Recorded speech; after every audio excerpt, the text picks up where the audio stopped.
What's up, everybody? I'm Caleb Ochoa, also known as NFL Caleb 22. This is Betting the NFL, week number 12. Um, as always, I'm here with my co-host Derek Weatherly, also known as DWeezy. What's going on, man? How's it going, man? Just another week looking to capitalize on these lines and, maybe to get full on some of this holiday football we got coming up. Yeah, for sure. I love Thanksgiving week because Cowboys always play, so that's one of my favorite holidays. Just a holiday where the Cowboys going to play every year. Definitely my favorite. But before we get to this week, we gotta recap what happened last week, and I'll start with the favorites. And straight up, they were pretty dominant. They went 11-3, 99-64-1 overall. But against the spread, it was pretty even. 6-6-2 overall, 68-90-6. Usually we've seen the underdogs um, have the edge in most of the season. This was a different week. Obviously, like I said, a lot of straight up favorites won, so that adjusted the against the spread and made it more evened out right there. But most interesting thing I thought was the home teams straight up. The home teams were bad. 4-8, 83, 71-1 overall. And then against the spread, 4-7-1 overall. There's 77, 79-5. So now the away teams have the edge.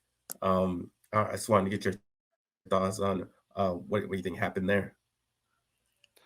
I think this could just potentially be a week where, depending on the matchups, it could have just simply been there were the better teams this season were on the road. And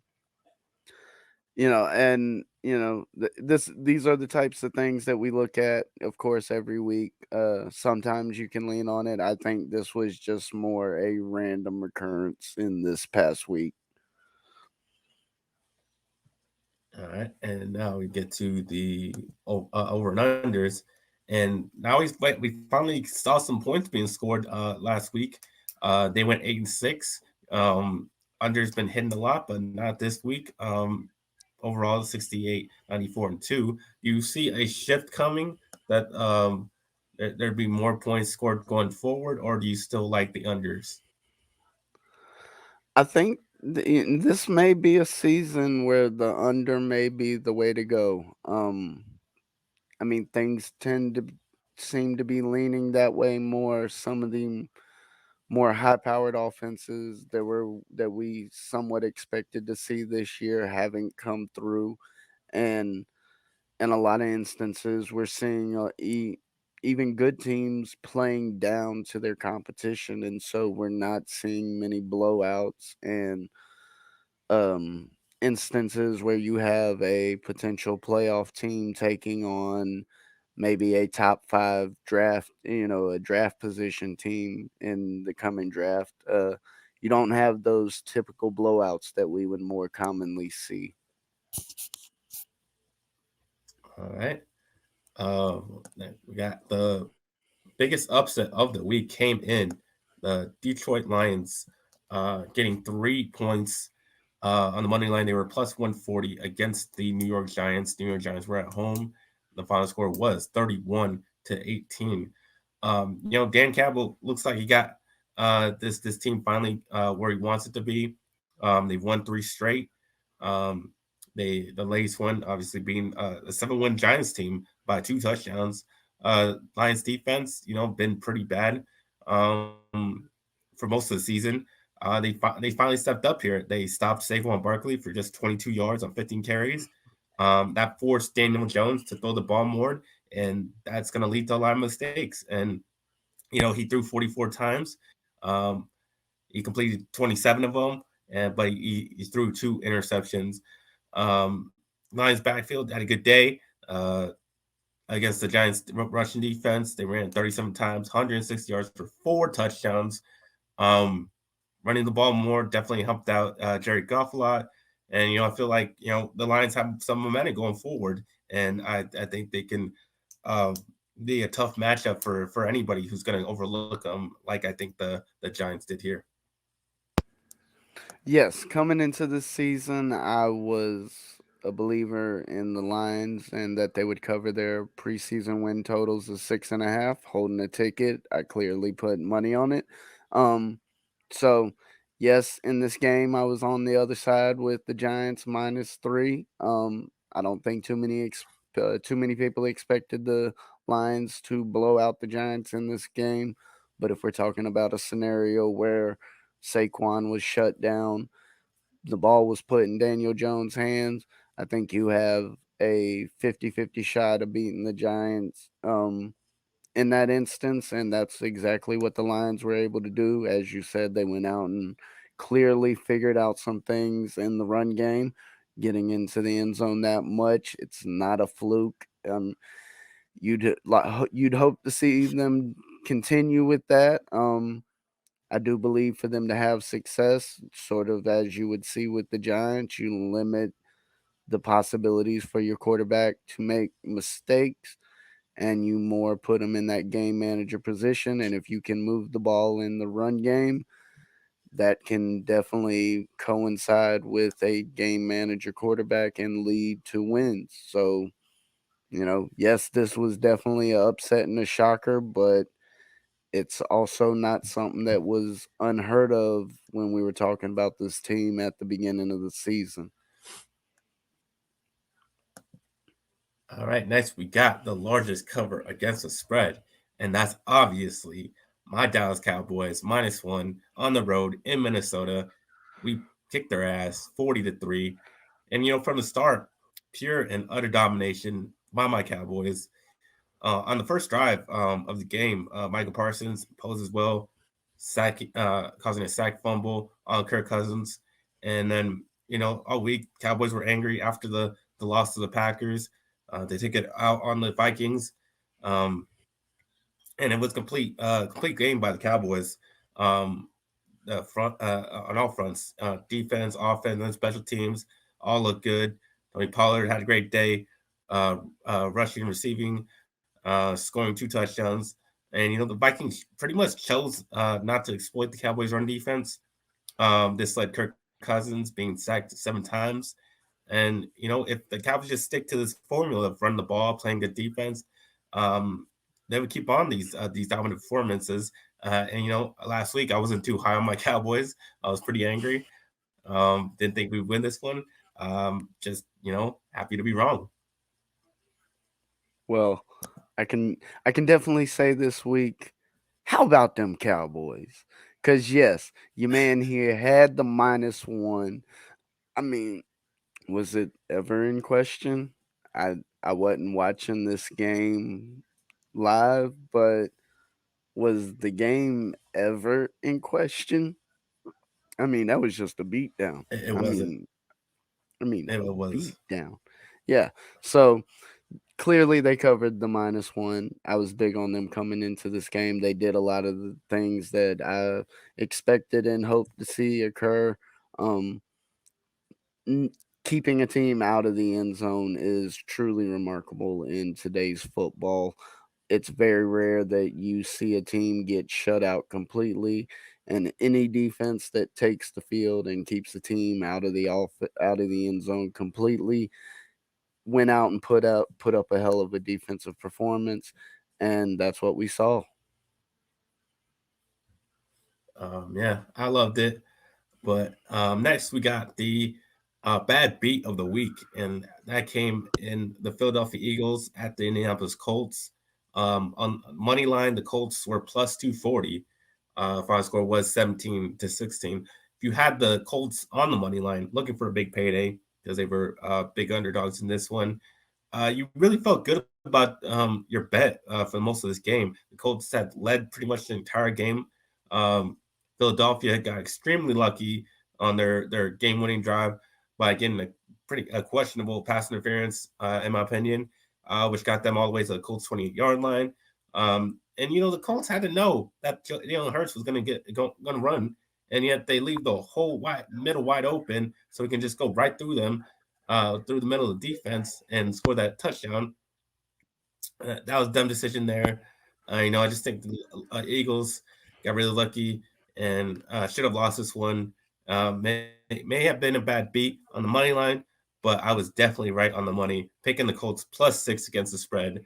I knew they can carry the momentum that they got from the Raiders win into this week, and I think they did. They, like I said, they should have won. So at least I won against the spread. Yes, this was another one that I was on the other side of you in this game, riding with the Eagles. Clearly, they were not able to come through and cover that or that the closing number. Yeah, the only two losses on the week for myself being the Giants and the Eagles. I can't complain too much. Would have definitely liked to, potentially gone, perfect. Of course, everybody would, but can't complain too much about the Eagles not coming through. Uh, it will be exciting to see how this NFC East division finishes out because coming into the season, I don't think anybody had too much high expectations on what this division race could be as the season unfolded. And I do have to admit that I think this may end up being the most exciting division to watch as the season comes to a close. I definitely think so. It's going to be tough, for my Cowboys going forward. But Eagles still have a lot of divisional games to be played, so we'll see what happens there. Um, Next, we have my own picks, and I had a pretty good week. Went 3-1-1. I've had a lot of good weeks recently, with my overall record being 29-24-2. My best pick of the week was the Kansas City Chiefs at the Los Angeles Chargers. I had the Chargers +6.5. Final score was 30-27. Once again, big point spreads in a close divisional matchup between two teams with winning records. They don't favor the favorite. And we've seen it multiple times this year. That there's these big point spreads on a divisional matchup, and it just doesn't go the favorite's way. Um, there have been a minute 46 seconds, a little too much time for Patrick Mahomes to go down there, score the winning touchdown. It was back and forth the entire game, but then in the end, the better team won. Josh Palmer had a nice day, but it wasn't really anything compared to what Kelsey did, getting 115 yards, 3 touchdowns. That combination between Mahomes and Kelsey, pretty unstoppable. But again, like I said, when you see a big point spread in a divisional matchup, you might want to take the underdog in those type of scenarios. Yes, I definitely agree with you that in these divisional matchups, um, the underdog is a live play in a lot of the matchups. Regardless of the season the teams are having, you can throw the spread out the window. Um, you can, I mean, forget the trends. I can tell you about the Panthers and the Falcons, where coming into this season in the last four matchups, the road team had won every matchup. And then this season, the home team wins both matchups in each game. So clearly, you know, you like to be able to land on stats and trends, but if the book is going to put up a big number in a divisional matchup, um, the stats seem to lean towards what I'm saying and what we're saying about the underdog being a very live play, and I think that it's the type of situation where it's you're either playing the underdog or you're not playing the game at all.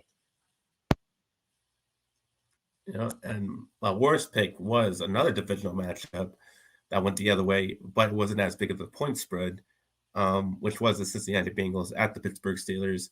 Steelers were getting 4.5. My final score was 37-30. And this was my only loss of the week. Once again, it ruined my 5-team Theismann parlay. Um, like I said last week, I was taking another roll of the dice on the Steelers. Came out snake eyes this time, but the Steelers played them tough throughout the game, even taking a 20-17 lead at halftime. Um, Burrow had just been playing too well of late. Had 355 yards, 4 touchdowns, a couple picks. But it was surprisingly it was Samaje Perine, and not Joe Mixon who carried the load for the Bengals. Well, he had more carries and yards. He got 3 touchdowns in the game. Pickett played one of his better games with help from Najee Harris, having 90 yards, 2 touchdowns. Um, Bengals have now won their 4th game in the last 5 with 30 points in all 4 wins. They have done that with without Jamar Chase in the lineup for the past few weeks. So uh, Bengals getting it going. Um, I felt good about the Steelers. Pretty fresh for most of the game. Like I said, it was close for most of it. But in the end, the Cincinnati Bengals were just too good and pulled away. Yeah, as I mentioned earlier, my two losses were, the Giants and the Eagles. I just wanted to point out, I don't too often typically get or play college football games. Typically too much turnover within the rosters and the teams for me to be able to keep up with the majority of teams. But I did happen to hear about a game in Iowa and Minnesota where at kickoff the temperatures they were reported just frigid numbers. We're talking damn near single digit numbers, and this was a great example of where um what is it? Excuse me. The game total. Taking the under on a game total where the weather can be a considerable factor, and that's what occurred in this matchup. If I'm not mistaken, the final score was 13-10. 23 points is less than 31, I believe, was the total posted, and it came in well under. The game finished on a last second field goal in the fourth quarter. Um, but at no point in time was the over really in danger of hitting in this game. And it was just it's one way and one manner that as a better you can take advantage of a number even when the book's trying to account for something like weather. That number probably wouldn't have been 31 if the projected temperatures weren't what they were. And as I said, the under was still the live play and cashed easily. All right, man. Before we get into the week 12 bets, we like to help out you guys. If you guys can help us out by liking this video, subscribing to this channel, uh, think of, we're eventually going to move to the new channel. Um, that is Let's Get Ready Network, the highlights. So go subscribe there, subscribe to this channel. And if you really want to support us, you can join our Patreon. The link is in the description down below, and just join whatever tier that fits you. All right. So now we'll get into our bets for this week, and I'll start with Thanksgiving game. Buffalo Bills at the Detroit Lions. Detroit Lions again 9.5. Like I said before, Lions been hot, win 3 games in a row. 9.5 points is a lot to give them, especially when they're at home on Thanksgiving. Lions have scored 31 points in the last 2 games. They can lean on their run game like they did against the Giants. And due to all the snow in Buffalo, this will be the Bills' second straight game in Detroit. Uh, Josh Allen has shown he can make some mistakes, throwing picks, ill-timed picks, and fumbling a snap like he did against the Vikings. And the Lions, been good against the spread in their last 19 games, going 13-6 in that stretch. So I like the Lions getting a lot of points here at home. I think it's just they're hot, so I'll be taking them. This is one game where I wouldn't touch me personally. I wouldn't be touching the spread, but I would be looking at the game total of this game, only being 54 and a half. Uh, I would prefer to look at the over in this game. As you said, this being the second game in a row that Buffalo's playing in this matchup in Detroit, or well, in Detroit Stadium because of the weather that we saw come through. Um, I feel like it's very live that both these offenses get going and that the over in this game, as far as the game total, is the way to go. All right, your first bet. Um, I was looking at the Baltimore Ravens -4, uh, as they take on the Jacksonville Jaguars. I think that even though we saw this offense struggle last week, the run game and the I do believe the passing attack of the Baltimore Ravens, as far as the quarterback's ability, is very live. It's a question of who will be available as far as wide receivers. I do think we see a healthier Mark Andrews in this matchup, and me personally, I would like to see the number closer to around -3, -3.5. Currently -4, and that's where I'm gonna be jumping on it. Yeah, the Ravens, like you said, they scared me a little bit because their offense hasn't been playing great. Uh, that keeps me away from betting this game. I think they probably will win, but Jaguars kind of sneaky sometimes, and they just might pull upset, and that's what keeps me away from that game. Um, Next, I got the Atlanta Falcons at the Washington Commanders -4. I'll lay the points with the Commanders. They're maybe one of the hottest teams in the NFL. They've won five out of the last 6 games.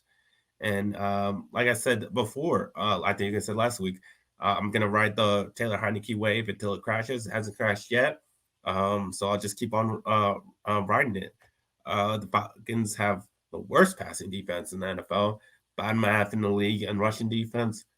The Commanders have two backs that they can run on the Falcons defense. And Falcons been pretty bad recently against the spread, going 1-4 in the last 5 games. Washington, on the other hand, has been great against the spread, going 5-0-1 in their last 6.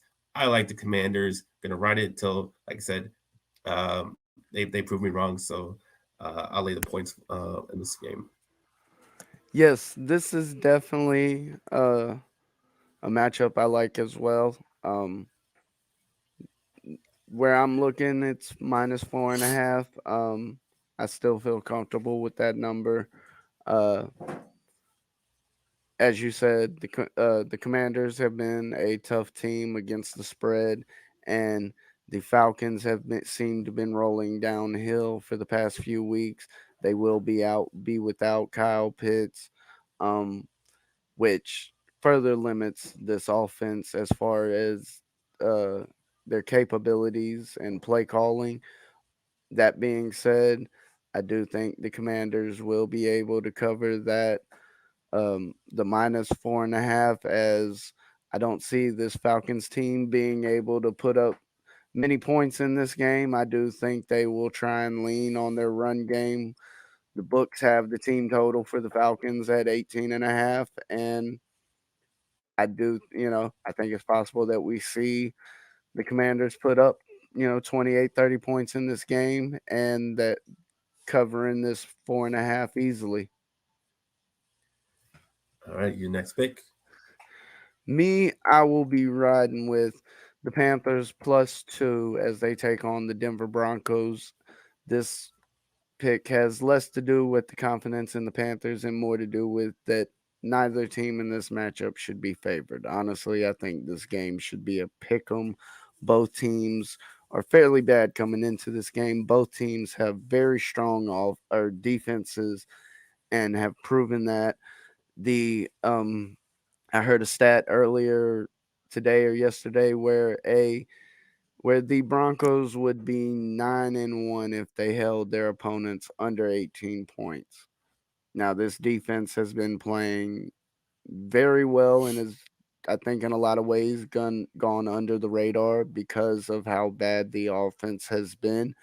But that being said, I do expect a very low scoring game, and There is no way can I back the Russell Wilson and the Broncos offense in the same light. It's hard for me to back the Carolina Panthers offense in this game, but I'm going to have to go with the team that's getting points. So I'm going to be riding with the +2 on the Panthers. Yeah, that's not going to be a very fun game to watch, but hopefully you win your bet. um, Next, I got the Las Vegas Raiders at the Seattle Seahawks. Seahawks are -3.5. Um, this is the perfect bounce back game for Geno Smith in the Seahawks offense after losing to Brady and the Bucks in Germany a couple weeks ago.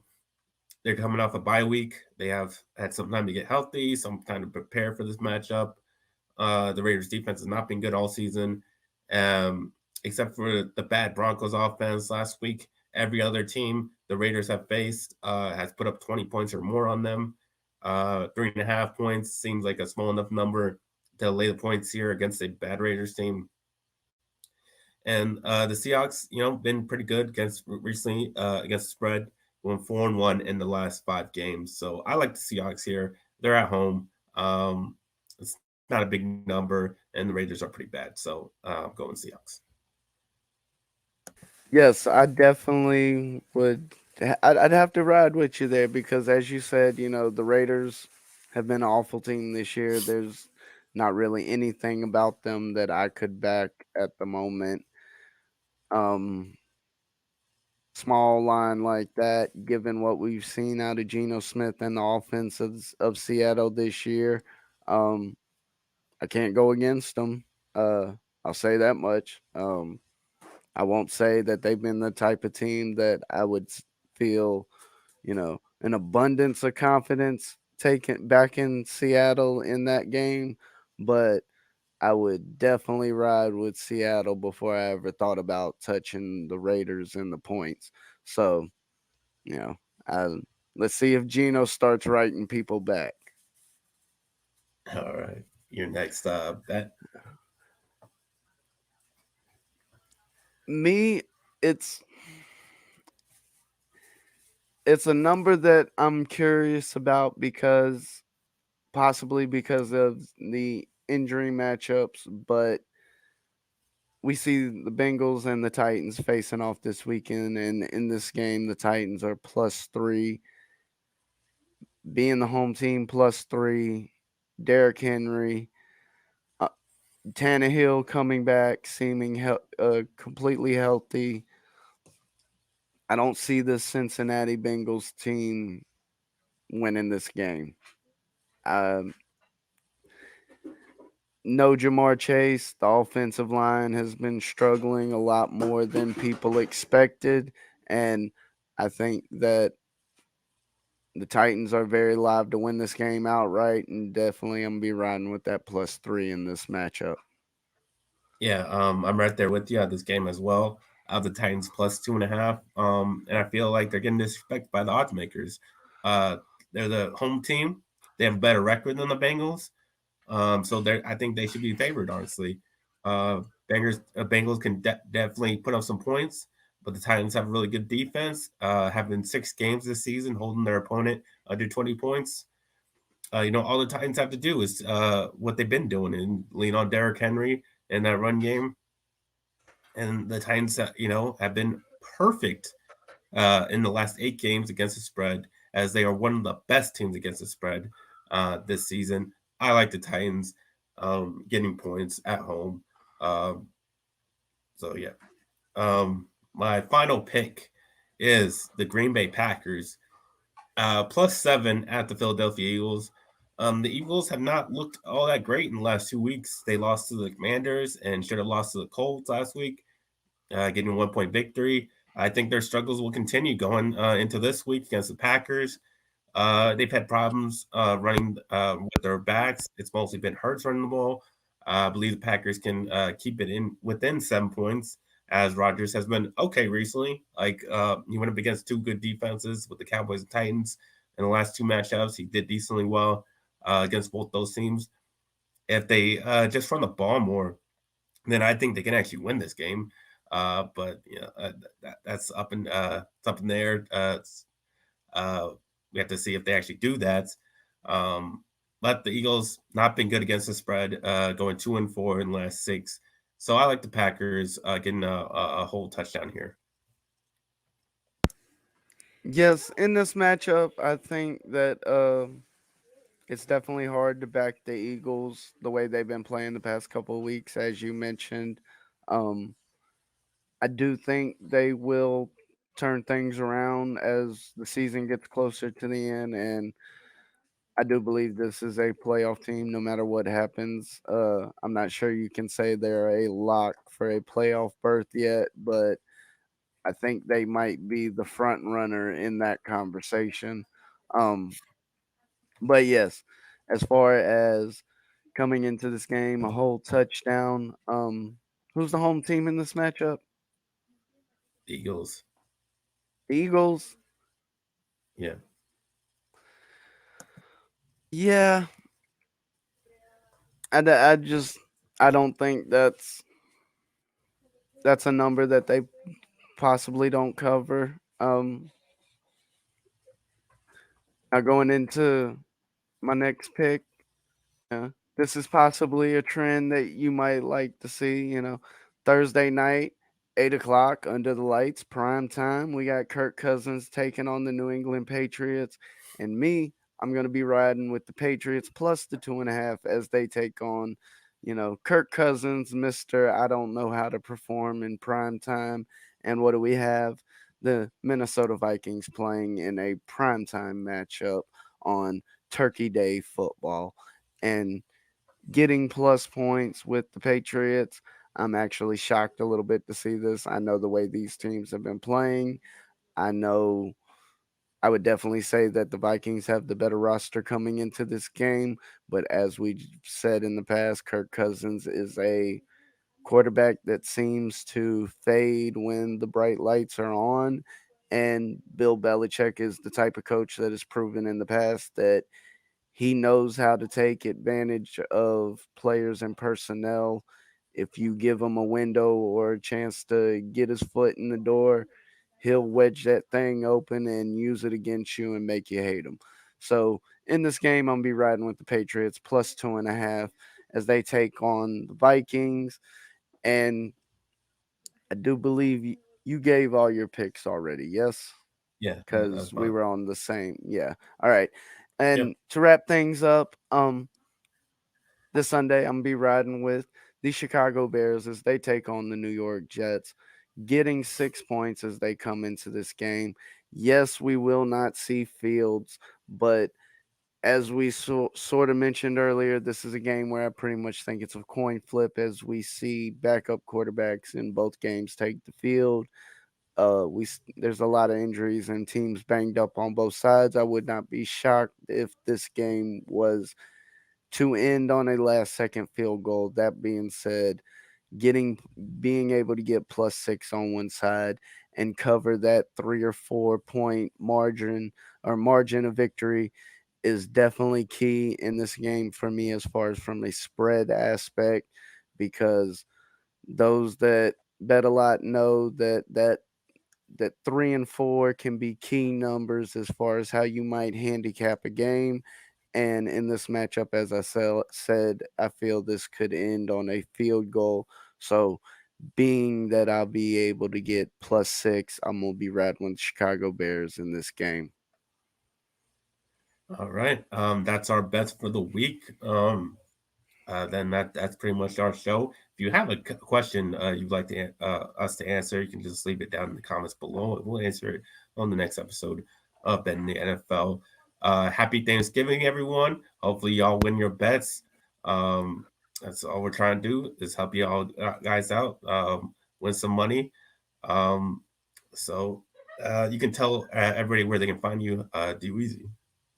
Yes, folks, y'all can find me here on YouTube at um, Backyard Action Media. Also, uh, I you know what? Go ahead. I was trying to pull it up. I have an official Twitter account for the page, but All right. go ahead. Oh, give me 1 second. Okay, so yes, folks, y'all can find me at Backyard Action Media here on YouTube.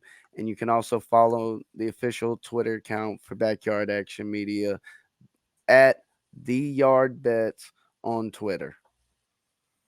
All right. You can find me at NFLKF22 on Instagram and Twitter.